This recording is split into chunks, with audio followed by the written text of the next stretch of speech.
प्रभु तेरी वाणी जीवन की रोटी, नैनों की ज्योति अंधेरा मिटाती।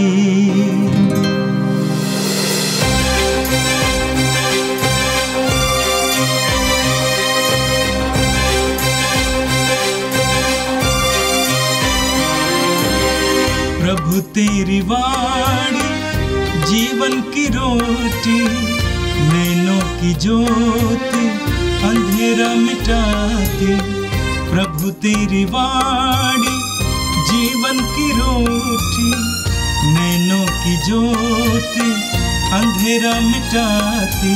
वाणी वाणी वाणी वाणी वाणी पवित्र है, शाश्वत है, जीवन का मन्ना है। 20 अगस्त मंगलवार। पहला पाठ नबी इज़ेकियल का ग्रंथ, अध्याय 28, पद संख्या 1 से 10।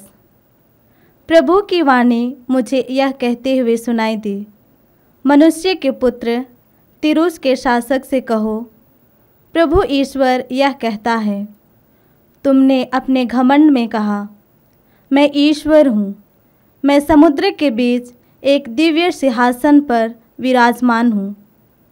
किंतु तुम ईश्वर नहीं हो, बल्कि निरे मनुष्य हो। फिर तुम अपने को ईश्वर के बराबर समझते हो। हाँ, तुम दानियल से भी बुद्धिमान, और कोई भी रहस्य तुमसे छिपा नहीं है।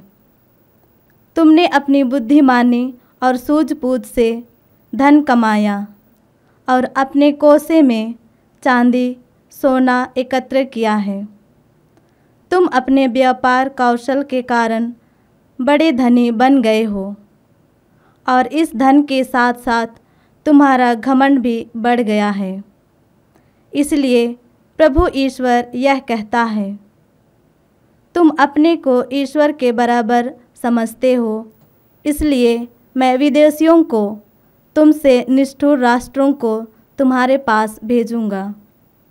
वे तलवार खींचकर तुम्हारी अपूर्व बुद्धिमानी पर आक्रमण करेंगे और तुम्हारा घमंड चकनाचूर कर देंगे।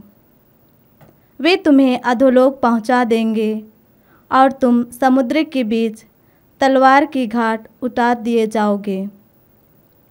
जब तुम हथियारों का सामना करोगे तो क्या तुम ईश्वर होने का दावा करोगे?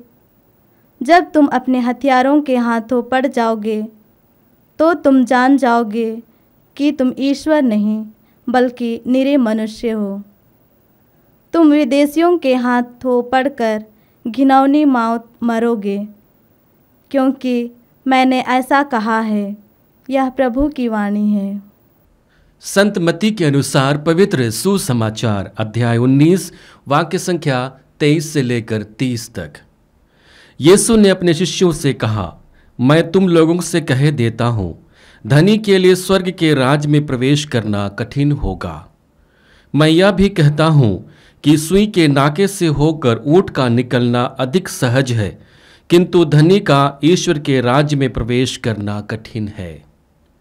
यह सुनकर शिष्य बहुत अधिक विस्मित हो गए और बोले, तो फिर कौन बच सकता है? उन्हें स्थिर दृष्टि से देखते हुए यीशु ने कहा, मनुष्य के लिए तो यह असंभव है, ईश्वर के लिए सब कुछ संभव है। तब पेतरुस ने यीशु से कहा, देखिए, हम लोग अपना सब कुछ छोड़कर आपके अनुयायी बन गए हैं, हमें क्या मिलेगा? यीशु ने अपने शिष्यों से कहा, मैं तुम अपने अनुयायियों से कह देता हूं, मानव पुत्र जब पुनरुत्थान में महिमामय सिंहासन पर विराजमान होगा, तब तुम लोग भी 12 सिंहासनों पर बैठकर इस्राएल के 12 वंशों का न्याय करोगे। और जिसने मेरे लिए घर, भाई बहनों, माता पिता, पत्नी, बाल बच्चों अथवा खेतों को छोड़ दिया है, वह 100 गुना पाएगा और अनंत जीवन का अधिकारी होगा। बहुत से लोग जो अगले हैं पिछले हो जाएंगे, और जो पिछले हैं अगले हो जाएंगे। यह प्रभु का पवित्र सुसमाचार है। ख्रिस्त प्रभु की जय। यीशु में मेरे प्रिय भाई और बहनों, मनुष्य के मूलभूत आवश्यकताओं की पूर्ति के लिए धन की आवश्यकता होती है। धन के द्वारा मनुष्य अपनी आवश्यकताओं की पूरी करता है, इसलिए धन वह माध्यम बनता है जिसके द्वारा मनुष्य अपने जीवन को और अधिक उच्चतर बना सकता है। वहीं दूसरी ओर धन के प्रति आसक्ति मनुष्य के पतन का कारण बनता है। धन के प्रति आसक्ति उसे पाप कराने पर मजबूर कर देती है, क्योंकि वह स्वार्थी हो जाता है, वह धन के लिए लोभी हो जाता है, वह केवल अपने हित की बात करने लगता है और इस प्रकार से मनुष्य का स्वभाव एकदम कठोर बन जाता है, निष्ठुर बन जाता है। आज के दोनों पाठ हमें धन पर मनन चिंतन करने का एक अवसर दे रहा है। आज का पहला पाठ नबी एजेकियल के ग्रंथ से लिया गया है, जहां पर नबी एजेकियल के द्वारा ईश्वर तिरूस के शासक को चुनौती देता है। क्यों चुनौती देता है? क्योंकि वह घमंडी बन गया था। उसके पास धन संपदा भरपूर मात्रा में थी, उसे किसी चीज़ की कोई आवश्यकता नहीं थी और अत्यधिक धन होने के कारण वह घमंडी बन गया था और अपने आप को ईश्वर कहने लगा था। और इसलिए ईश्वर नबी एजेकियल को उसके पास भेजता है कहने के लिए कि वह मात्र एक मनुष्य है, वह एक निरे मनुष्य है, वह ईश्वर नहीं है। और इसी कथन के साथ वह उसे सचेत करने की कोशिश करता है। हम वचन में पढ़ते हैं, प्रभु की वाणी मुझे यह कहती हुई सुनाई दी, मनुष्य के पुत्र, तिरूस के शासक से कहो, प्रभु ईश्वर यह कहता है, तुमने अपने घमंड में कहा मैं ईश्वर हूं। घमंड के कारण उस राजा ने अपने आप को ईश्वर कहकर पुकारा, जिसे किसी की आवश्यकता नहीं होती है। उसे क्यों घमंड था? हम वचन में आगे पढ़ते हैं, तुमने अपनी बुद्धिमानी और सूझबूझ से धन कमाया और अपने कोषों में चांदी सोना एकत्र किया। तुमने अपने व्यापार कौशल के कारण बड़े धनी बन गए हो और इस धन के साथ साथ तुम्हारा घमंड भी बढ़ गया है। यहाँ पर ईश्वर हमें बताने की कोशिश करता है कि वह दुखी है इस शासक के व्यवहार के द्वारा। जहाँ पर शासक को ईश्वर के प्रति विनम्र होना था, वह घमंडी बन जाता है और अपने आप को सर्वे सर्वा मानने लगता है। जब मनुष्य के पास धन आ जाता है, वह सोचने लगता है कि उस धन के द्वारा वह सब कुछ कर सकता है और यही भूल उस शासक के द्वारा हुई और ईश्वर ने उसे सचेत करते हुए कहा कि तुम्हारा पतन होने वाला है। हम वचन में पढ़ते हैं, इसलिए प्रभु ईश्वर यह कहता है, तुम अपने को ईश्वर के बराबर समझते हो, इसलिए मैं विदेशियों को, सबसे निष्ठुर राष्ट्रों को तुम्हारे पास भेजूंगा। वे तलवार खींचकर तुम्हारी अपूर्व बुद्धिमानी पर आक्रमण करेंगे और तुम्हारा घमंड चकनाचूर कर देंगे। यहां पर मनुष्य अपने विवेक, अपने बुद्धि के द्वारा धन को पाता है। इस शासक ने भी ऐसा ही किया और वही धन उसके लिए घमंड का कारण बनता है।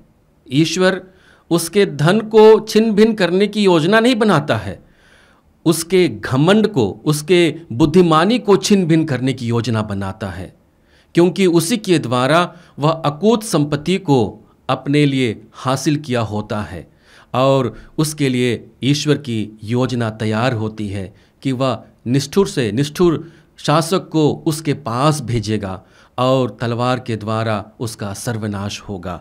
हम आगे पढ़ते हैं, वह तुम्हें अधोलोक पहुंचा देंगे और तुम समुद्र के बीच तलवार के घाट उतार दिए जाओगे। जब तुम हत्यारों का सामना करोगे तो क्या तुम ईश्वर होने का दावा करोगे? जब तुम अपने हथियारों के हाथ पकड़ जाओगे तो तुम जान जाओगे कि तुम ईश्वर नहीं बल्कि निरे मनुष्य हो। तुम विदेशियों के हाथों पड़कर घिनौनी मौत मरोगे, क्योंकि मैंने ऐसा कहा है, यह प्रभु की वाणी है।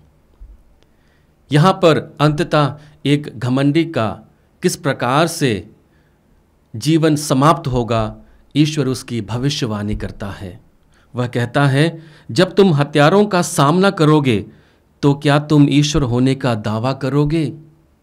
जब मृत्यु तुम्हारे सर पर होगी और दुश्मन के लोग तुम्हें मारने के लिए सामने आ जाएंगे, तो ईश्वर होने की योजना बनी रहेगी।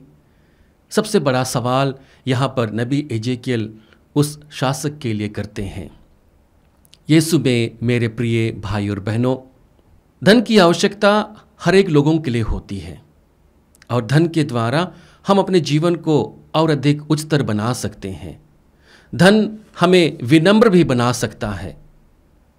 धन के द्वारा हम निष्ठुर भी बन सकते हैं और इसका चुनाव हम में से हर एक लोगों को करने की ज़रूरत है। हम आशीर्वचन में पढ़ते हैं, संत मत्ती के सुसमाचार अध्याय 5 में वाक्य संख्या 3, 4 और 5 में पढ़ते हैं, जहाँ पर वचन कहता है, धन्य है वे जो अपने को दीनहीन समझते हैं, स्वर्ग राज उन्हीं का है। धन्य है वे जो नम्र हैं, उन्हें प्रतिज्ञा देश प्राप्त होगा। धन्य है जिनका हृदय निर्मल है, वे ईश्वर के दर्शन करेंगे। इस संसार में रहते हुए, धन का उपभोग करते हुए, हमारा लक्ष्य अपने आप के जीवन को धन्य बनाना है। और धन्य कब हम बना सकते हैं? जब हमारा स्वभाव विनम्र होता है, हमारा स्वभाव निर्मल होता है, हम सांसारिकता के अधीन नहीं, ईश्वर के प्रेम के अधीन अपने आप के जीवन को बिताने लगते हैं, तब हमारा जीवन धन्य बनता है। आज के सुसमाचार में प्रभु एक और बात को हमारे सामने रखते हैं कि यदि कोई व्यक्ति धन का लोभी है तो वह स्वर्ग राज्य में प्रवेश नहीं कर सकता है। हम वचन में पढ़ते हैं, यीशु ने अपने शिष्यों से कहा, मैं तुम लोगों से कह देता हूँ, धनी के लिए स्वर्ग के राज्य में प्रवेश करना कठिन होगा। मैं यह भी कहता हूँ कि सुई के नाके से होकर ऊँट का निकलना अधिक सहज है, किंतु धनी का ईश्वर के राज्य में प्रवेश करना कठिन है।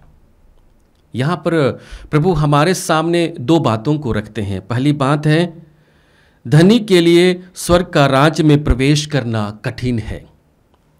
क्यों कठिन है? क्योंकि धन उनके विचारों में परिवर्तन लेकर के आता है, उनके स्वभाव में परिवर्तन लेकर के आता है, उनके मनोभावों में परिवर्तन लेकर के आता है, और वही परिवर्तन उसके लिए कठिन परिस्थिति लेकर के आएगी। दूसरी बड़ी बात है जहाँ पर प्रभु कहते हैं कि सुई के नाके से होकर ऊँट का निकलना अधिक सहज है, किंतु धनी का ईश्वर के राज्य में प्रवेश करना कठिन है। यह एक संदर्भ है जिसे प्रभु यीशु हमारे सामने रखना चाहते हैं। उस समय यरूशलेम में प्रवेश करने के लिए एक बहुत बड़ा दरवाज़ा हुआ करता था। दिन के समय में दरवाजे के दोनों पललों को खोला जाता था, जहाँ पर सभी लोग आसानी से प्रवेश करते थे, जानवर भी प्रवेश करते थे, ऊँट भी, चूँकि इसकी ऊंचाई बहुत अधिक थी, ऊँट भी आसानी से उस दरवाजे से प्रवेश कर अंदर जा सकता था। लेकिन जैसे ही रात होता था, ये दरवाजे बंद कर दिए जाते थे और बीच के छोटे दरवाज़ों को खोला जाता था, जहाँ पर केवल व्यक्ति झुककर ही अंदर प्रवेश कर सकता था। वैसे ही ऊँट को भी उसमें से प्रवेश करने से पहले अपने ऊपर बांधे हुए गठरियों को निकालना पड़ता था और ऊँट झुककर रेंगते हुए उस दरवाजे में प्रवेश पाता था। और इसलिए यहाँ पर अंसलम इसी बात को रखते हुए कहते हैं, धनवान को जीवन की ओर ले जाने वाली संकीर्ण मार्ग से तब तक नहीं गुजरना चाहिए जब तक वह पाप और धन का बोझ ना उतार दे, यानी उनसे प्रेम करना बंद ना कर दे। यहाँ पर अंसलम कहने की कोशिश करता है कि धनी व्यक्ति के लिए अपने ऊपर जो गठरी लदा हुआ है उसे निकालने की ज़रूरत होगी। जो प्रेम वह धन से करता है उसे त्यागने की ज़रूरत होगी, और उसे अपने जीवन को लेकर जब वह आगे आता है तभी वह स्वर्ग राज्य में प्रवेश कर सकता है। हम संत मत्ती के सुसमाचार अध्याय 6 वाक्य संख्या 33 में पढ़ते हैं, जहां पर प्रभु कहता है, तुम सबसे पहले ईश्वर के राज्य और उसकी धार्मिकता की खोज में लगे रहो, ये सब चीजें तुम्हें यूं ही मिल जाएंगी। चिंता के विषय में प्रभु यीशु अपनी बातों को रखते हुए इस वचन को कहते हैं कि सबसे पहले हमें ईश्वरीय राज्य और उसकी धार्मिकता की खोज में लगे रहना चाहिए। बाकी आवश्यकताएं और बाकी चीजें हमें यूं ही मिल जाएंगी। यहां पर प्रभु हमसे कहना चाहते हैं कि धन हमारे जीवन को अच्छा बना सकता है। प्रभु धन के विरुद्ध खड़े नहीं होते हैं, लेकिन धन की उपयोगिता को कैसे मनुष्य अपने जीवन में लागू कर सकता है, इसकी महत्व के विषय में प्रभु अपनी बातों को रखते हैं, जो संभवतः हमें कठिन लगने लगता है। और वही बात यहाँ पर प्रेरितों को भी लगा। यह सुनकर शिष्य बहुत अधिक विस्मित हो गए और बोले, तो फिर कौन बच सकता है? क्योंकि मनुष्य के सामने इतनी बड़ी चुनौती है, तो इस चुनौती से कौन बच सकता है? मनुष्य के लिए तो संभवतः या असंभव वाली बात है कि वह धन का पूरी तरह से परित्याग कर दे। लेकिन यहाँ पर उस चुनौती के लिए प्रभु एक वचन रखते हैं और कहते हैं, मनुष्य के लिए तो यह असंभव है, ईश्वर के लिए सब कुछ संभव है। इस वचन के साथ प्रभु कहना चाहते हैं कि तुम्हें अपने आप के ऊपर में निर्भर नहीं रहना है, तुम्हें ईश्वर के ऊपर निर्भर रहना है, अपनी आवश्यकताओं के लिए, अपनी ज़रूरतों के लिए। और जब हम ईश्वर पर निर्भर जीवन को बिताते हैं तो हमारे जीवन में विनम्रता आती है, हमारे जीवन में परिवर्तन आता है, जो हमें स्वर्ग राज्य के अधिकारी बनाता है। आगे हम वचन में पढ़ते हैं, तब पेतरुस ने कहा, देखिए हम लोग अपना सब कुछ छोड़कर आपके अनुयायी बन गए हैं, हमें क्या मिलेगा?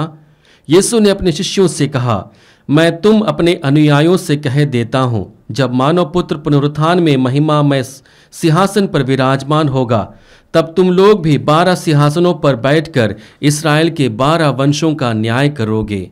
और जिसने मेरे लिए घर, भाई बहनों, माता पिता, पत्नी, बाल बच्चों अथवा खेतों को छोड़ दिया है, वह 100 गुना पाएगा और अनंत जीवन के अधिकारी होगा। और यही हमारा अंतिम लक्ष्य है, अनंत जीवन के अधिकारी बनने का। धन हमारे जीवन को आगे बढ़ाने में मददगार हो सकता है, लेकिन उसके प्रति आसक्ति हमारे लिए पतन का कारण बन सकता है। इसी को हमें पहचानने की ज़रूरत है, इसी को हमें जानने की ज़रूरत है। आइए हम प्रभु से प्रार्थना करें कि इस जीवन को जीते हुए धन का हम सदुपयोग कर सकें, धन की महत्व को हम समझ सकें और उसकी चुनौती को भी हम समझ सकें। इसमें प्रभु हमें बल दे। हे सर्वशक्तिमान पिता परमेश्वर, हम धन्यवाद देते हैं प्रभु आज के सुंदर दिन के लिए, तुझसे मिले हुए हर एक वरदानों के लिए प्रभु धन्यवाद देते हैं। धन्यवाद पिता, हमें जीवन की हर एक आवश्यकताओं को हमें देने के लिए, जिनके उपभोग के द्वारा हम अपने आप के जीवन को और अधिक उच्चतर बनाते हैं। प्रभु हमें आशीष दे कि हम इस संसार में रहते हुए सांसारिकता के प्रति और उनसे मिलने वाली चुनौतियों के प्रति हमेशा सजग रहें। जितने भी चीज़ें इस संसार में हैं, उनका हम उपभोग करते हुए तेरे स्वर्ग राज्य की ओर आगे बढ़ने में सक्षम बने रहें। प्रभु, आज विशेष रूप से उन भाई बहनों के लिए भी प्रार्थना करता हूँ जो धन की चिंता में लगे हुए होते हैं, जिनके द्वारा उनका विश्वास टूट जाता है, जिनके द्वारा उनके जीवन में बहुत सारी चुनौतियाँ आ जाती हैं।